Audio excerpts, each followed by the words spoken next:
ஜெயலலிதாவே ஒரு ஊழல்வாதிங்கிறது சொல்றது மூலமாகவும் அஜித் ரசிகனுடைய ஓட்டு விழாது அப்படிங்கிற மாதிரி ஒரு கான்செப்ட் சொல்றாங்க. என்னன்னா ஜெயலலிதாவுக்கு வந்து அஜித் மேல ஒரு தனிப்பட்ட அன்பு இருந்தது, அஜித்துடைய கல்யாணத்துக்கெல்லாம் கூட போயிருக்காங்க. இன்னொரு விஷயம் என்னன்னா மறைமுகமாக வந்து அஜித் வந்து ஒரு வகையில திமுகவில் சீண்டப்பட்டவர். அவரு சினிமாக்காரங்களாம் கூப்பிட்டு கலைஞர் விழா எடுத்த போது அப்போ ஒரு நடு மேடையிலேயே ஒரு எல்லாத்துக்கும் நடுவுலயே வந்து அஜித் வந்து இது மாதிரி தொடர்ந்து வந்து நீங்க கட்டளை போட்டு கூப்பிடுறாங்க உங்க ஆட்கள், அது வேண்டான்னு சொல்லுங்க அப்படின்னு சொல்லி பேசினாரு. ரஜினி கூட எழுந்து கை தட்டினாரு. அதுக்கப்புறம் கலைஞர்கிட்டயே போய் அஜித் வந்து வருத்தம் தெரிவிக்கிற அளவுக்கு ஒரு ப்ரெஷர் கொடுத்தாங்க அவங்க.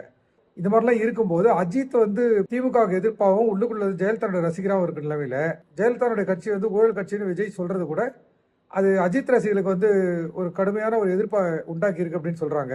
நேற்றே வந்து அவர் போட்ட கூட்டத்தில் அந்த அந்த அனுமதி சீட்டை வந்து ஒருத்தர் போல அவர் வந்து அதை 5000 ரூபாய்க்கு விற்றுருக்காரு.